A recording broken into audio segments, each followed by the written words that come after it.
اب یہ تبدیلی دنیا کی قیادت میں آئی ہے اور دنیا کے ماحول میں تو آئی ہے. جو کچھ بھی دنیا میں ہوا یورپ کے ذریعے سے، بہت مختصر لفظوں میں سمیٹنے کی کوشش کرتے ہوئے کہوں گا کہ امت مسلمہ کی قیادت کے دور میں جب واقعی مسلمان تھے تو زندگی دل کے ارد گرد گھوم رہی تھی. میں بہت ادب سے چاہوں گا کہ اس جملے پر بہت غور کریں. دل کے ارد گرد زندگی گھومتی تھی، اخلاق کے ارد گرد زندگی گھومتی تھی.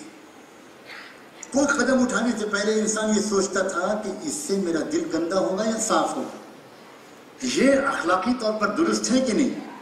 کوئی کاروباری ڈیل کرتے وقت، ادھار لیتے دیتے وقت، کسی پر نظر ڈالتے وقت، نظر جھکاتے وقت، کوئی بات منہ سے بولتے وقت، شادی بیاہ کرتے وقت، کوئی فنکشن کرتے وقت، ہر وقت انسان کا ایک احساس ہو گیا تھا. آخرت نظروں کے سامنے رہتی تھی اور اس آخرت کے نظروں کے سامنے رہنے کی وجہ سے انسانوں کا مزاج یہ بن گیا تھا کہ انسان ہر قدم پر یہ غور کرتے تھے کہ میرے دل پر اس بات کا، اس بول کا، اس لفظ کا یا اس قدم کا، اس ایکشن کا کیا اثر پڑے گا.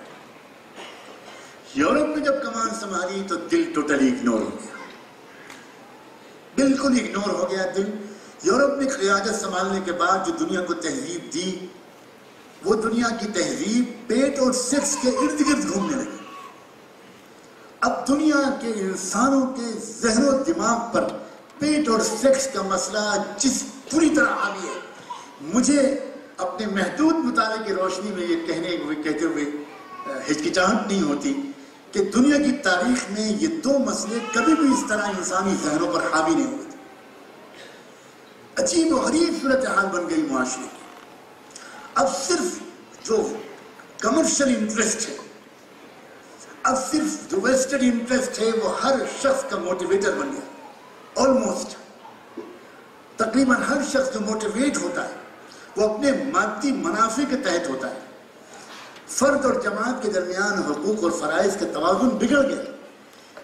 جب تک دو رشتے استوار نہیں ہوں گے، ایک فرد اور جماعت، ایک انڈیویجول، ایک سوسائٹی، اور ایک اسی طرح ایک مرد اور ایک عورت، یہ دو بنیادی وہ رشتے ہیں، وہ کمبینیشنز ہیں کہ اگر یہ دونوں کے رشتے نہیں استوار ہوں گے علمی بنیادوں پر، تہذیبی بنیادوں پر، مثبت بنیادوں پر، بلند مقاصد کو حاصل کرنے کی بنیادوں پر، کبھی بھی معاشرے کے اندر پاکیزہ قدریں فروغ نہیں پا سکتی.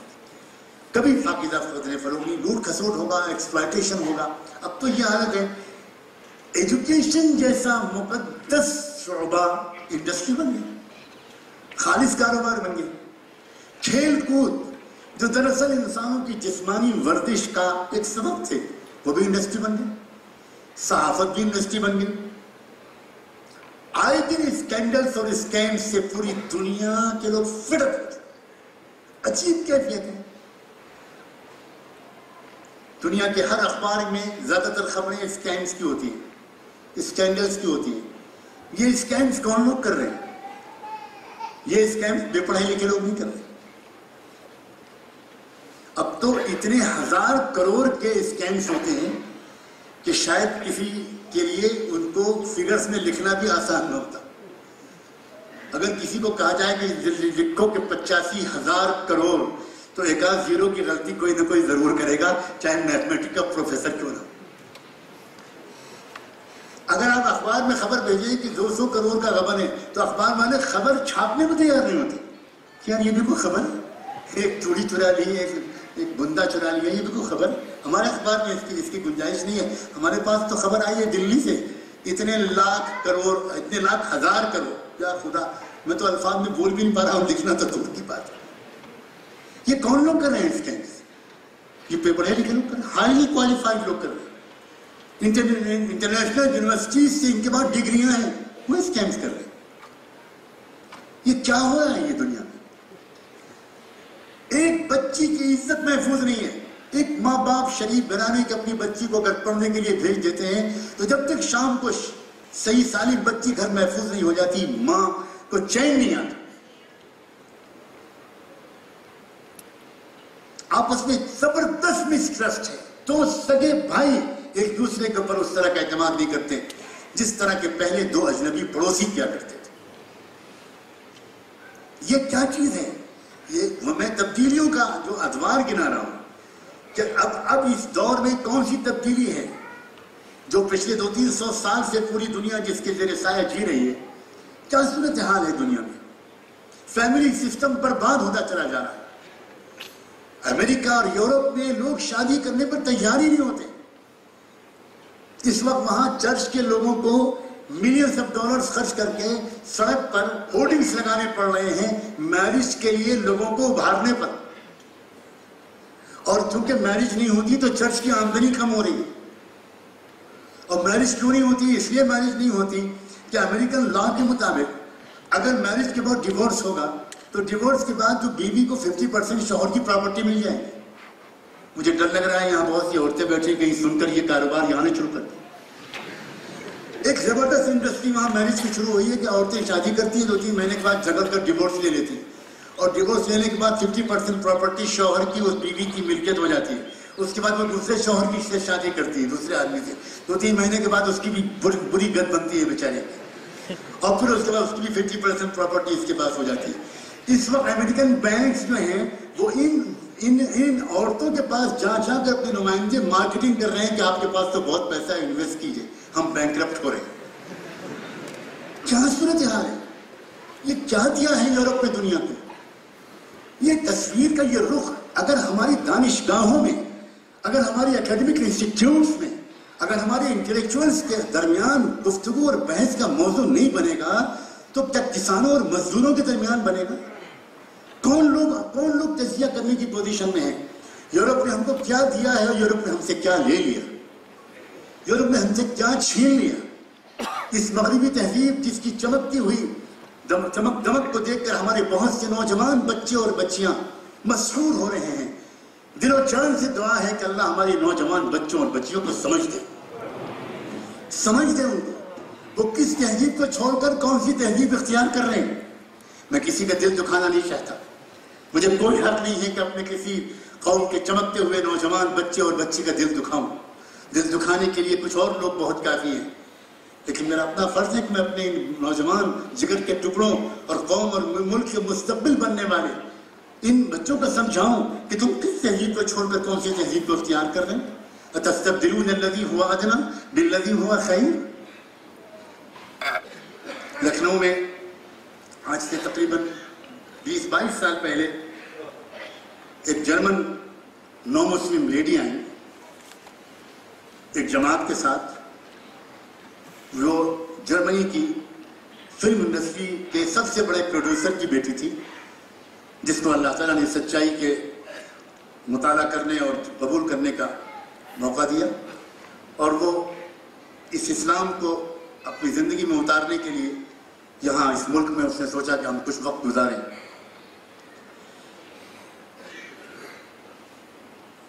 لکھنؤ میں تقریباً 11 دن ان کے گزرے. پورے شہر میں ہم لوگوں نے لیڈیز کے پروگرامز کیے. بہت بڑی تعداد میں لیڈیز ہر جگہ آئیں اور بعد میں آخری دن پورے شہر کا ایک مرکزی بہت بڑا پروگرام کیا.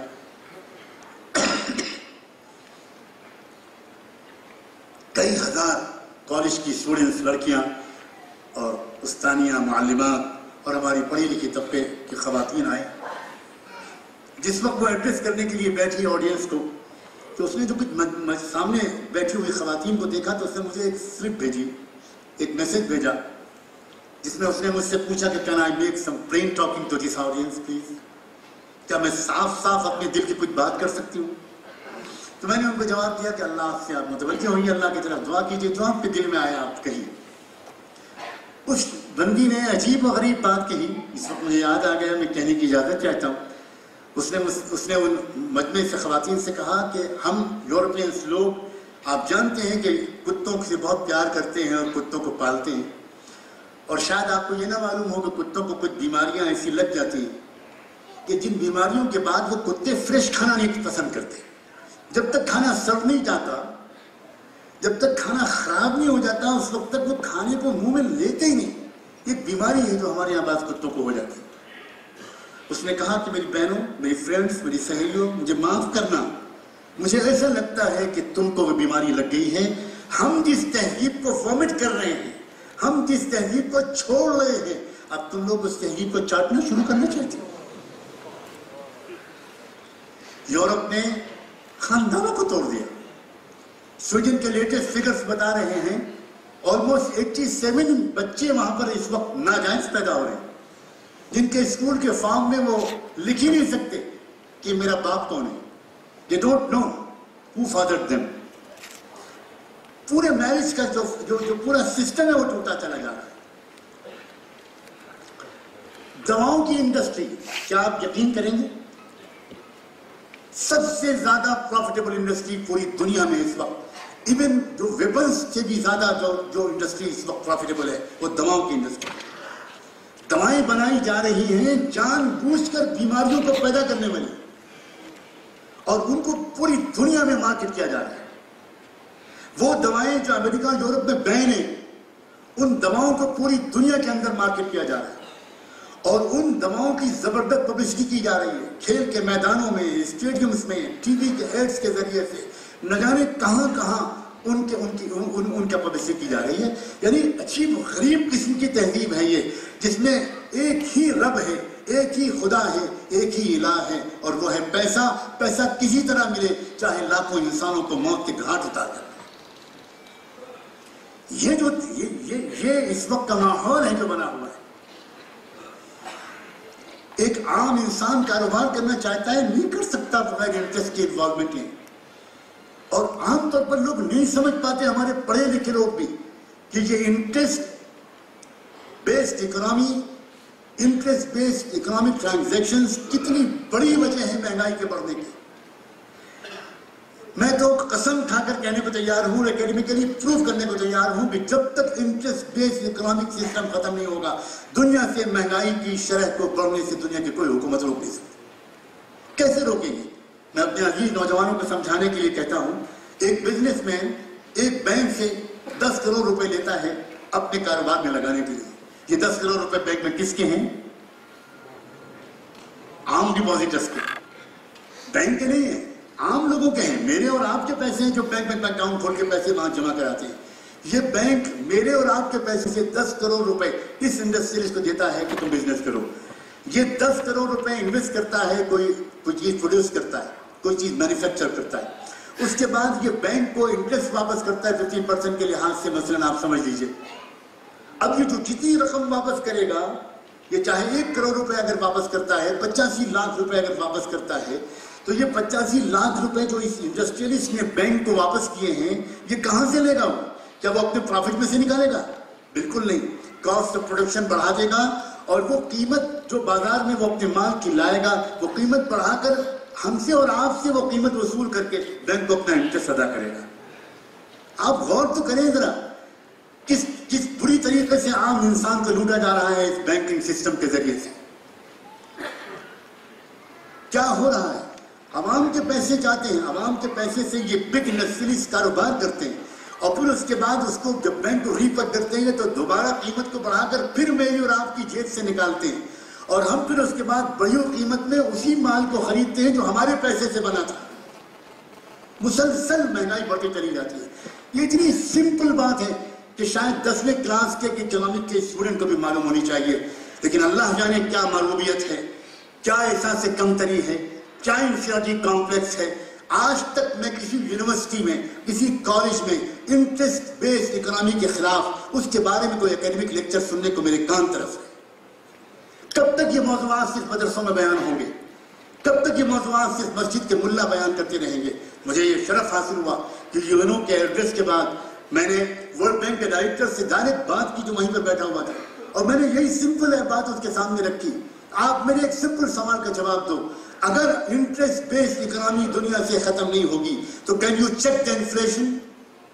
کیا آپ انفلیشن کو روک سکتے ہیں؟ اور انفلیشن کو روکے بغیر کیا مہنگائی دنیا میں بڑھ سکتی ہے؟ اور یہ انٹرسٹ بیسڈ اکنامی کی لازمی نتیجہ ہے کہ دنیا کے عام انسان غریب سے غریب تر ہوتے چلے جائیں گے، اور چند لوگ مالدار سے مالدار ہوتے چلے جائیں گے۔ پوری دنیا تنگ آ چکی ہے، اور اب میں آ رہا ہوں چیلنجز جو آف دا چینجنگ ورلڈ کی طرف۔ آخری بالکل حصہ ہے میری گفتگو کا، بہت سی چیزیں میں نے چھوڑ دی ہیں، نظر انداز کی ہیں کیونکہ وقت اجازت نہیں دیتا، لیکن میں محسوس کرتا ہوں کہ مغربی تہذیب نے پوری دنیا کو کس جہنم میں مبتلا کر دیا ہے، شاید اس کا تھوڑا سا احساس یہاں بیٹھے ہوئے اس آگسٹ آڈینس کو ہو گیا، ورنہ بہت سے پہلو ہیں جو پولیٹکس چل رہی ہے جس طرح کی، جو جوڈیشل سسٹم جس طرح کا چل رہا ہے، جس طرح کے لا اینڈ آرڈر سسٹم چل رہا ہے، جس طرح کی میڈیکل سروسز جیسا ہمبل ڈاؤن ٹو ارتھ انسانیت کی خدمت کا جو پروفیشن تھا وہ کس طرح اس کو کمرشلائز کر دیا گیا ہے، خبروں کو کس طرح سینسٹائز کیا جا رہا ہے، کس طرح خبروں کو سنسنی خیز بنایا جا رہا ہے، کیا صورتحال ہے۔ یہ سارا کا سارا یورپ کی دین ہے، ایک خاص مزاج ہے یورپ کا۔ یورپ میں تو باپ اپنے بیٹے سے بل چارج کرتا ہے، ماں اپنے بیٹے سے بل چارج کرتی ہے، بیٹا اپنی ماں سے بل چارج کرتا ہے۔ میں نے خود اپنی آنکھوں سے دیکھا ہے، ایک میٹنگ ہو رہی تھی ہیوسٹن میں اور وہاں تھوڑی دیر ہو گئی تو بیٹے نے ماں کے سامنے بل رکھ دیا کہ میں 20 منٹس لیٹ ہوا ہوں آپ کی وجہ سے، یو ہیو ٹو پے $20۔ بیٹا ماں سے 10-15 منٹ کی بات چیت کا بل چارج کر رہا ہے۔ سڑکوں پر کھڑے ہوئے لوگ گھومنے جاتے ہیں تو پارک کیوں دیکھتے ہیں؟ سڑکوں پر کھڑے ہوئے بوڑھوں کو کیوں نہیں دیکھتے؟ سڑکوں پر کھڑے ہوئے بوڑھی عورتوں کو کیوں نہیں دیکھتے؟ دو طرح کے لوگ آپ کو امریکہ اور یورپ میں کھڑے ہوئے ملیں گے۔ کچھ وہ لوگ ہوں گے جو بیگرس ہوں گے، وہ لائسنس ان کے پاس ہوتا ہے، وہ کارڈ ہولڈرز ہوتے ہیں، وہ ایک پلے کارڈ لیے ہوئے ہوتے ہیں، can you help me please, can you please donate me £50، یہ سب لیے ہوئے کھڑے ہوتے ہیں۔ لیکن کچھ لوگ ایسے ہوتے ہیں جن کے پاس کوئی کارڈ نہیں ہوتا، وہ بھی کھڑے ہوتے ہیں۔ میں جب پہلی دوسری بار گیا میں نے پوچھا کہ یہ لوگ کیوں کھڑے ہیں؟ تو وہ لوگوں نے بتایا کہ مولانا آپ کا آبزرویشن بہت اچھا ہے، میں آپ کو بتاتے ہیں، یہ گاڑی پارک کرتے ہیں پھر آپ کو خود لے کے چلتے ہیں ان لوگوں کے پاس۔ یہ کون لوگ ہیں؟ یہ وہ لوگ ہیں کہ جن کے نوجوان لڑکوں نے اپنے بوڑھے ماں باپ کو 60 کراس کر دینے کے بعد گھر سے نکال دیا اور یہ اولڈ سینٹر میں چلے گئے۔ اب یہ اولڈ سینٹر میں سال بھر سے ہیں، 2 سال میں ہیں، لیکن یہ کمپنی کو ترستے ہیں، کوئی 5 منٹ اس سے بات کرنے کو نہیں آتا، اس لیے باہر نکل کے کھڑے ہو جاتے ہیں سڑک پر، ڈیوائڈرز پر، ٹریفک سگنلز کے پاس، اور یہ پیسے نہیں مانگتے۔ یہ ان کو تو اولڈ سینٹر کھلا پلا رہا ہے، لیکن یہ صرف اس لیے کھڑے ہیں کہ شاید کوئی شریف آدمی مل جائے، 5 منٹ اس سے ہائی ہیلو کر لے، صرف 5 منٹ بات کر لے۔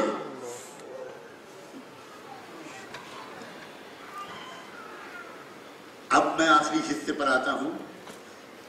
آپ یقین مانیں، ہم اور آپ تو شاید، میں تھوڑی سی کڑوی بات کہنے جا رہا ہوں، ہم بہت احساس کمتری میں مبتلا ہیں، اور ابھی ہم قافلے کے بہت پیچھے چل رہے ہیں، اور ابھی ہمارے بہت بڑی تعداد میں پڑھے لکھے لوگ اور نوجوان اس مغربی تہذیب سے بہت زیادہ مغلوب اور متاثر ہیں۔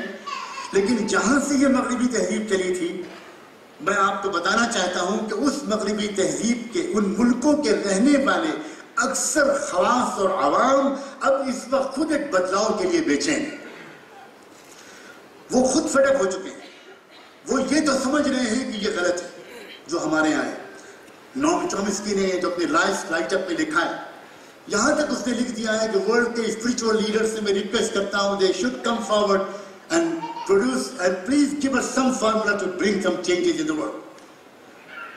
کوفی عنان نے یو کے اس سیشن میں جس میں مجھے شرکت کا موقع ملا تھا، کوفی عنان نے اس کی انوگرل ایڈریس میں کہا تھا کہ میں صاف ڈکلیئر کرنا چاہتا ہوں کہ the political leadership has miserably failed in solving the human problems۔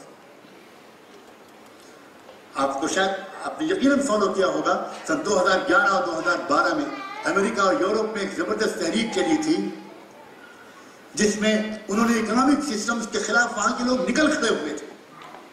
اس وقت وہاں ہوملیس لوگوں کی تعداد بڑھتی چلی جا رہی ہے، اس لیے کہ مکان انہوں نے لیے تھے بینک کے ذریعے لون لے کر، مورگیج کرا کر، اب وہ لون ری پے نہیں کر سکے تو بینک نے مکان سیز کر لیے اور ان کو گھروں سے نکال دیا۔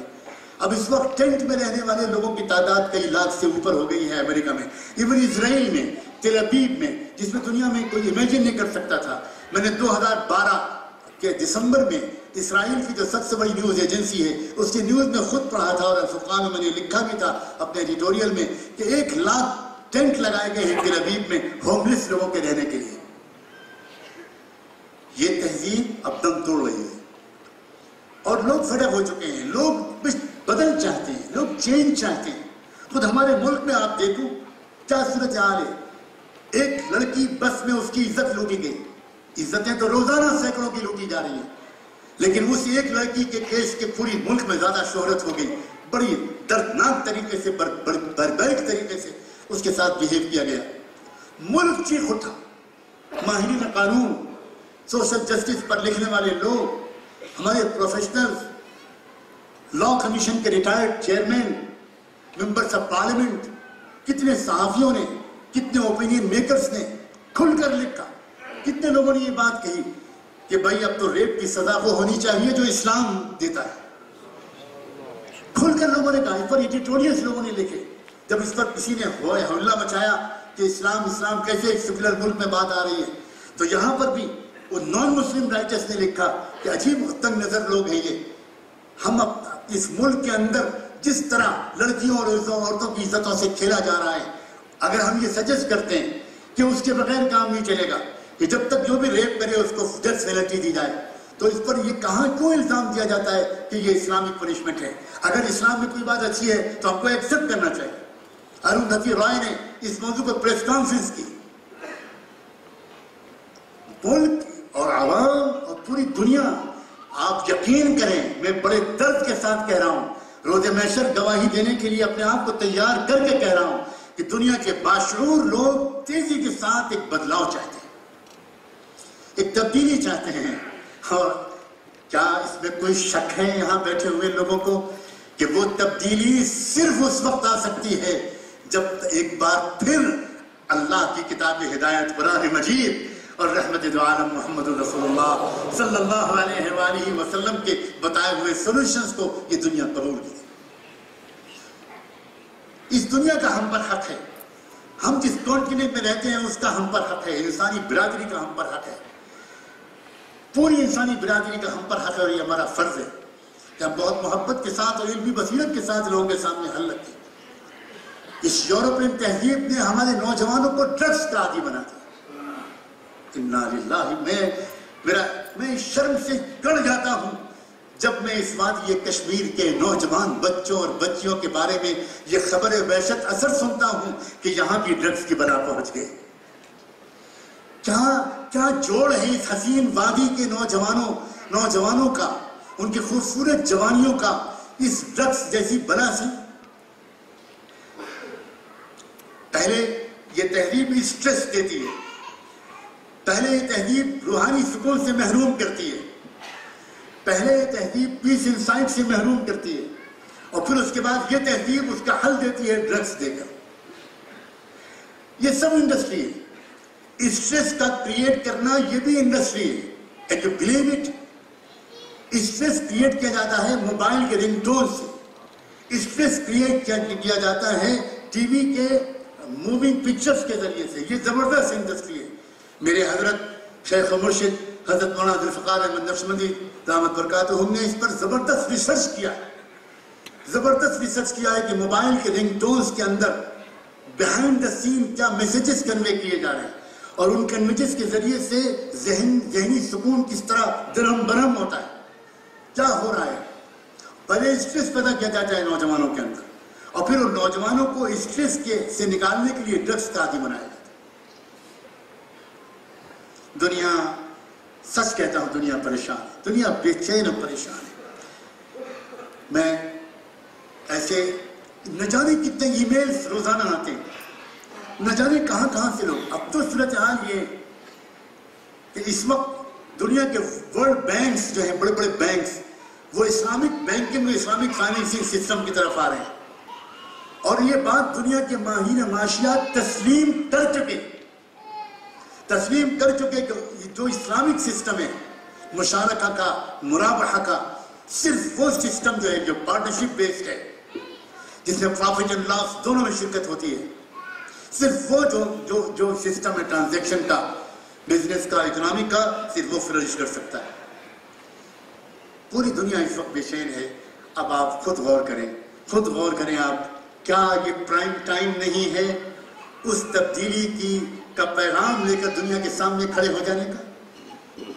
یہ جو موقع آتے ہیں دنیا کے اندر بدلاؤ کی خواہش کے، یہ بڑے قیمتی موقع ہوتے ہیں. ان کو مس نہیں کیا جانا چاہیے. تاریخ یہ بتاتی ہے کہ تاریخ کے بڑے بڑے واقعات اس وقت ہوئے ہیں جب سماج کے اندر تبدیلی کی ایک زبردست کا جذبہ بیدار ہو جاتا ہے۔ ام المؤمنین سیدہ عائشہ صدیقہ رضی اللہ تعالیٰ عنہا نے صحیح بخاری کی روایت کے مطابق صاف فرمایا کہ رحمت دو عالم محمد رسول اللہ صلی اللہ علیہ وآلہ وسلم کو اللہ تعالیٰ نے مکے سے ہجرت کرا کے مدینے تب بھیجا جب مدینہ منورہ کا اندر کا معاشرہ 18 سال کی سول وار میں لڑتے لڑتے تھک چکا تھا۔ 18 سال کسی شہر میں خانہ جنگی ہوتی رہے، آپ غور کریں کیا حل ہوا ہوگا وہاں کی اکنامی کا، کیا حل ہوا ہوگا وہاں کے امن کا۔ 8 دن کی جنگ بھی توڑ دیتی ہے، 18 سال کی خانہ جنگی۔ تو مدینہ بالکل تیار تھا کسی ایسے فارمولے کو قبول کرنے کے لیے جس سے کسی طرح اس کے اندر کی جنگ ختم تھی۔ اللہ نے اپنی پلاننگ کے ذریعے سے محمد رسول اللہ کو اس وقت بھیجا جب مدینہ کی فضا کسی پیس کے فارمولے کو قبول کرنے کے لیے تیار تھی۔ چنانچہ محمد رسول اللہ نے مدینہ پہنچ کر سب سے پہلا کام یہ کیا کہ آپ نے ایک میٹنگ بلائی سب لیڈرز کی، جتنے ٹرائبز تھے ان کے لیڈرز کی، جتنے یہودیوں کے قبیلے تھے ان سب کے لیڈرز کی ایک میٹنگ بلائی، اور اس میں آپ نے صرف ایک ہی بات شروع میں کہی۔ آپ نے کہا کہ میں نے اس وقت آپ لوگوں کو صرف اس لیے بلایا ہے کہ بظاہر قدرت نے میرے لیے یہاں کا قیام مقدر کیا ہے، میں چاہتا ہوں کہ اگر یہاں کے اندرونی امن کی خدمت میں کچھ کر سکوں تو آپ مجھے موقع دیں، بتائیں کس طرح ہم لوگ مدینے کے اندر مل جل کر ایک اچھا پرامن معاشرہ قائم کریں۔ آپ کی یہ بات سن کر سب سے پہلے ایک یہودی لیڈر کھڑا اور یہ قدرت کے عجیب فیصلے ہیں، اور اس نے کہا کہ محمد ہم لوگ بار بار آپس کے فارمولے طے کر چکے ہیں لیکن بار بار ناکام ہو چکے ہیں، تم باہر سے آئے ہو، ابھی تک ہم کو تم سے کوئی شکایت نہیں ہے، کوئی بری بات ہم نے تمہارے بارے میں نہیں سنی۔ میں تو یہ سجیسٹ کرتا ہوں کہ تم اگر ہمارے حکم بننا قبول کر لو تو ہم سب لوگ شاید راضی ہو جائیں، اور جب بھی ہمارے درمیان کوئی ڈسپیوٹ ہو تمہارے پاس لے کر آ جائیں اور تم جو فیصلہ کر دو ہم اس کو مان لیں۔ میری طرف سے یہ سجیشن ہے، اور میں اپنے قبیلے کی طرف سے اعلان کرتا ہوں اگر یہ لوگ سب متفق ہو گئے اور تم مان گئے تو میں سب سے پہلے اس پر سائن کروں گا۔ اس کے بعد دوسرے لیڈرز کھڑے ہوئے، سب نے اس کو اوکے کیا، اور پھر آپ نے اسی وقت ایک ٹریٹی لکھوانا شروع کی۔ دنیا کی تاریخ میں یہ پہلا پیسفل کو ایگزسٹنس کا معاہدہ تھا جو نبی امی محمد رسول اللہ صلی اللہ علیہ وآلہ وسلم نے ڈکٹیٹ کروایا، جس میں 54 آرٹیکلز موجود ہیں، 54 دفعات پر مشتمل یہ معاہدہ تھا جو آپ نے اس وقت لکھوایا۔ جس طرح مدینہ منورہ کے اس ماحول کا بھرپور فائدہ اٹھا لیا انسانیت کی خدمت کے بلند مقاصد کے لیے محمد رسول اللہ نے، اسی طرح اس وقت کی جو دنیا کا بدلا ہوا ماحول ہے، میں اپنے دل کی گہرائیوں سے آپ سے اپیل کرتا ہوں، آپ نوجوانوں سے، بچوں اور بچیوں سے، بھائیوں اور بہنوں سے، اساتذہ اور طلبہ اور طالبات سے، کہ آپ اپنے اس وادی کے اندر، اس ریاست کے اندر اور آگے بڑھ کر نہ جانے کہاں کہاں اس دنیا کے اندر اس معاشرے کو ایک صالح تبدیلی دینے کے لیے کھڑے بڑھیں۔ میں بار بار یہ بات دہرا چکا ہوں، اللہ جانے میں سچ کہتا صحیح کہتا ہوں کہ نہیں، مجھے آپ کے اندر زیادہ پوٹینشل نظر آتا ہے، زیادہ تڑپتا ہوا دل نظر آتا ہے، زیادہ جذبات نظر آتے ہیں، زیادہ امنگیں نظر آتی ہیں، اس لیے میں آپ سے کہتا ہوں۔ لیکن ایک بات مجھے کہنے کی ضرور اجازت دیجئے، باہر کے ماحول میں تبدیلی صرف وہ لا پائے گا جو پہلے اپنے اندر تبدیلی لے۔ جو اپنے اندر تبدیلی نہیں لا سکتا وہ باہر کے ماحول میں تبدیلی کبھی نہیں لا سکتا۔ پہلے مجھے اور آپ کو پہلے اپنے بارے میں فکر کرنی ہوگی۔ میں آپ سے اپیل کرتا ہوں، پلیز ہر شخص اپنے آپ کو اس کا مخاطب سمجھے۔ ہم میں سے کوئی بھی شخص اپنے آپ کو مستثنا نہ سمجھے، ہم میں سے کوئی شخص یہ نہ سمجھے کہ مجھے اپنے اندر کچھ ریفارم کرنے کی ضرورت نہیں ہے، مجھے اپنے اندر کچھ امپروو کرنے کی ضرورت نہیں ہے۔ کاش کہ دیانتداری کے ساتھ ہم انٹروسپیکشن کے عادی ہوں، سیلف انٹروسپیکشن، اپنے اندر جھانک کر دیکھیں۔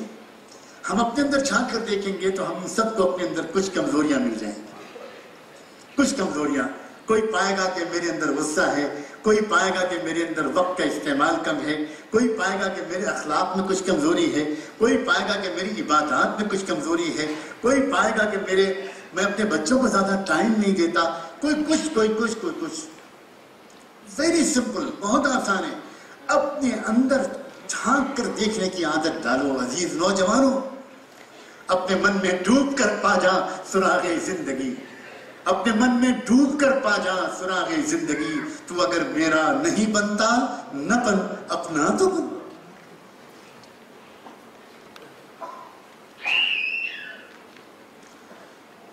جب بھی مجھے وادی میں آنا ہوتا ہے، یہاں کے علماء کرام، یہاں کے دانشور حضرات بہت محبت کے ساتھ مجھ سے کہتے ہیں کہ ہمارے معاشرے کی یہاں فلاں فلاں خرابیاں ہیں، ذرا اس کی نشاندہی کر دیجیے. اللہ تعالیٰ یہ سب کو جزائے خیر دے. لیکن میری زبان لڑکھڑاتی ہے. میں عام طور پر اس طرح کی بات کرتے ہوئے مجھے ہچکچاہٹ ہوتی ہے. میں کیسے گمان کروں کہ یہ نوجوان محمد رسول اللہ کا نام ان کے سامنے آتا ہے جو ان کی آنکھیں بھیگ جاتی ہیں، ان کا سر شرم سے جھک جاتا ہے. میں کیسے یقین کروں کہ یہ نوجوان بدکاریوں میں مبتلا ہوں گے؟ میں کیسے میں یقین کروں کہ وہ بچیاں جن کے سامنے جب صحابیات کے نام آتے ہیں تو یہ اپنے سر کو آنچل سے ڈھک لیتی ہیں؟ میں کیسے یقین کروں کہ یہ اپنے جسم فروشی اپنے جسم کو کھلونا بننے دیتی ہیں؟ مجھے شرم آتی ہے یہ باتیں کہتے.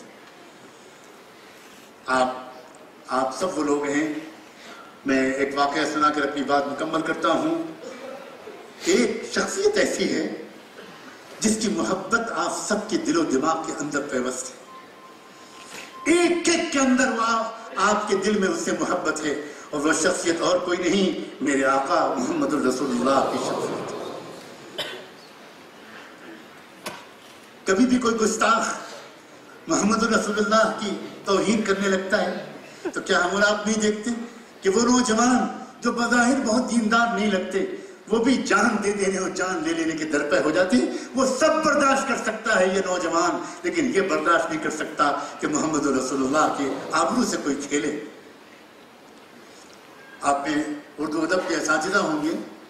اختر شیرانی زبردست شاعر گزرے ہیں، اور شعراء حضرات مجھے معاف کریں، بہت سے شعراء کی طرح وہ بھی شراب و کباب کے عادی ہو گئے تھے. ایک مرتبہ شراب کے نشے میں چور بیٹھے ہوئے تھے، اور انسان جب شراب کے نشے میں ہوتا ہے تو اپنے آپ کو دنیا میں اپنی فیلڈ کا سب سے بڑا آدمی سمجھتا ہے.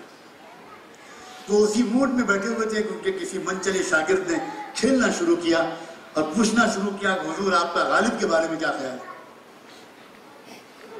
تو اختر شیرانی اسی موڈ میں بیٹھے تھے، کہنے لگے بیوقوف آدمی تھا. حضور آپ کا سودا کے بارے میں کیا خیال ہے؟ کہنے لگے اس کی دماغ میں شاعری کا سودا سوار نہ ہوا ہوتا تو اچھا تھا. حضور آپ کا ذوق کے بارے میں کیا خیال ہے؟ کلاسیکل شاعری کے اساتذہ شعراء میں ہے ذوق. آپ کا ذوق کے بارے میں کیا خیال ہے؟ ذوق بڑا بے ذوق آدمی تھا. حضور آپ کا انشاء اللہ خان انشاء کے بارے میں کیا خیال ہے؟ اس کی تو انشاء بھی درست نہیں تھی، گرامر بھی صحیح نہیں تھی. ہر ایک کو کنڈیم کرتے چلے گئے. موقع سے فائدہ اٹھا کر اسی نے یا کسی اور منچلے نوجوان نے پوچھا، اور حضور آپ کا محمد کے بارے میں کیا خیال ہے؟ بس کسی کو خبر نہیں تھی کہ اس نشے میں مخمور انسان کے دل کی گہرائیوں میں اس نام نامی کی کیسی عظمت کا چراغ روشن ہے. بس جذبات میں آ گئے، جام پھینکا، چھڑی اٹھائی، اس طرح مارا کہ اس نوجوان کی پیشانی شق ہو گئی، اور کہنے لگے بدبخت تیری ہمت کیسی ہوئی کہ تو نے میری ناپاک مجلس میں یہ پاک نام لے لیا. اور پھر اس کے بعد اتنا روئے، توبہ کی، اے اللہ مجھے معاف کر دے، نہ میں ایسا ناہنجار ہوتا، نہ میری وجہ سے آپ کے محبوب کا نام نامی رسوا ہوتا. میں اس محبت کے نام پر کشمیر کے نوجوانوں سے اپیل کرتا ہوں، کشمیر یونیورسٹی کے طلبہ اور طالبات اور اساتذہ سے اپیل کرتا ہوں، اپنی دل کو گناہوں سے پاک کرو، اپنی نگاہوں کو پاک کرو، اپنی زندگیوں کو مثبت اخلاقی قدروں سے آباد کرو. ملک اور پڑوس کے ملک اور علاقہ اور خطہ تمہارے قدموں کو چومنے کے لیے تیار ہے. امیر کبیر ہمدانی کا واسطہ، شیخ بلبل شاہ کا واسطہ، اس سرزمین میں جمع ہونے والے عظیم اولیاء اللہ کا واسطہ، یہاں کے عظیم ماضی کا واسطہ، اور شاید روشن مستقبل کا واسطہ، آپ سب آج یہاں سے اپنے گناہوں سے توبہ کر کے اور ایک صالح معاشرے کے تعمیر نو میں اپنا کنٹریبیوشن ادا کرنے کے عہد لے کر اٹھیں. میں ایک بار پھر نہایت شکر گزار ہوں پروفیسر صاحب کا، اور آپ سب کا بہت بہت شکریہ. جزاکم اللہ.